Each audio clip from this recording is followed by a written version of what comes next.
Hi everybody, this is me, Joyce Fernandez, and I have just finished reviewing your personal experience brief opinion presentations, and I do an oral presentation so you can hear that I am struggling to get my voice back. But I'll tell you something, I have felt lousy all week, but I always feel good when I watch your videos. It always makes me feel, oh, there is purpose. I will get past this. I think it's a head cold, although I went to the doctors and he said I had a double ear infection. How I got that, I don't know. But it's not COVID, and that is good. I'm looking right now at the back of me, and you can see on my shelf I have so many home COVID tests. I am a COVID test junkie. I get tested once a week at the lab at CVS, and then I'm always testing because one of my biggest fears is to have COVID, not know it, and pass it on to somebody. That would not be forgivable. But anyway, having said that, of course I enjoy your presentations. That's always so true. And I noticed some common threads. Many of you talked about maturing and finding a passion and just feeling a little bit more like a grown-up, and also having achieved certain goals. Like Elizabeth got through something very important for herself recently or last year that was important. And recognition of your value and your worth and your purpose on this life. Denisha was speaking about that. Laura spoke about that. Chelsea spoke about that. Sean was talking about making choices, about having a work ethic. And I could see these threads like coming through. It's really interesting. But everyone had a personal experience, a brief opinion presentation that was memorable. I think of Lindsay, who spoke very clearly what it was like for her in March of 2020 when everything closed in her senior year, and all those hopes and dreams, what was going to happen senior year, just had to take a back seat to the pandemic. And that is post-traumatic stress. It really is.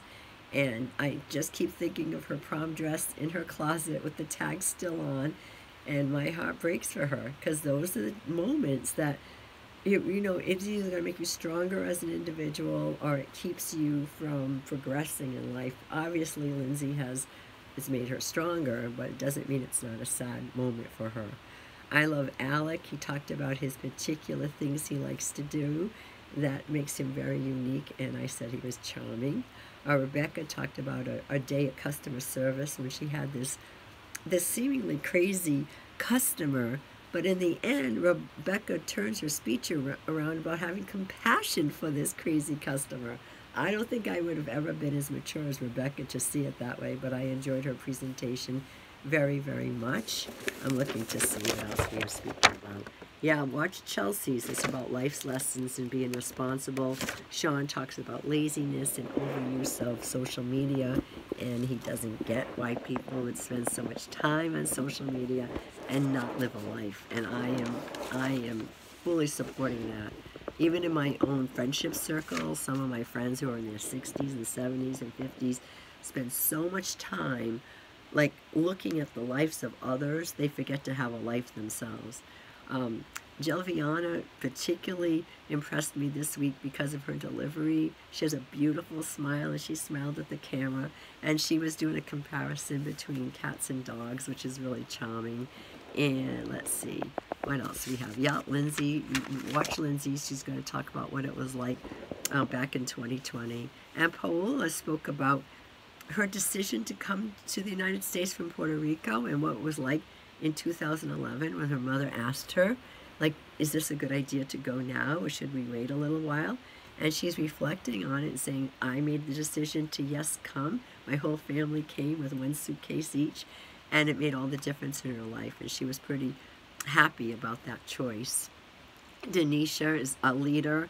She's going into nursing, and she talked about don't do social comparisons, live your life on your own terms at your own pace. And then Laura, very similar in that sense too. It's okay to make mistakes, find your passion.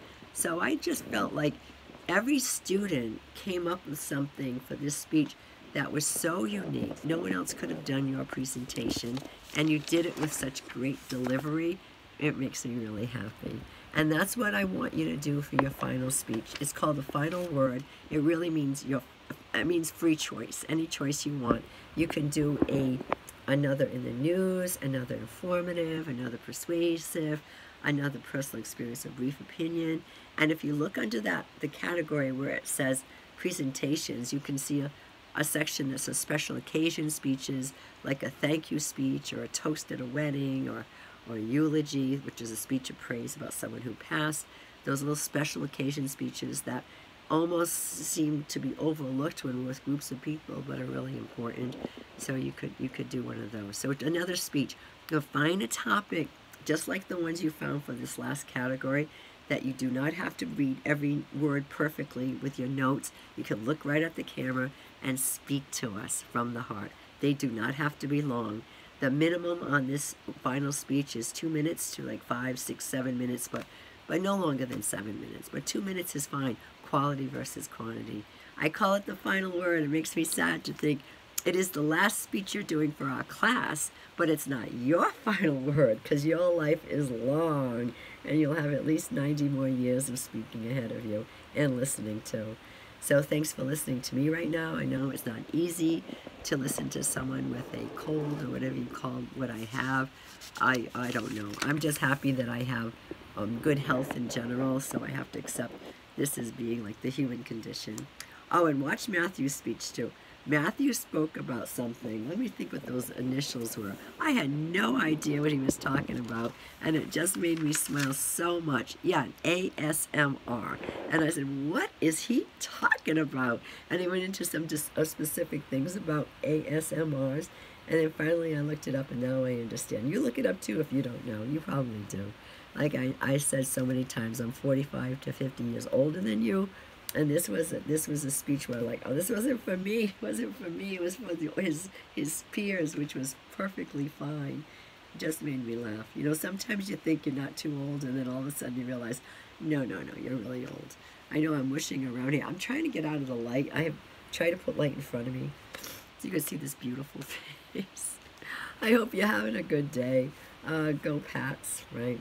I'm doing this on Saturday. Today was that weird day because of Hurricane Nicole. Did you see all the devastation on the coast in the southern states? It's just so heartbreaking. And then today, all over the night, we had the rain and the wind, and then we had this beautiful day. Hurricanes are powerful, and they put you in your place for sure. Anyway, I will speak to you again before the end of the semester, but for right now, your next speech is the personal experience. No, final word. Oh my God, we just listened to personal experiences and brief opinions. It's almost Thanksgiving. I hope you have a nice Thanksgiving. And I will see you on the other side after your final word presentation. Hope everyone is well.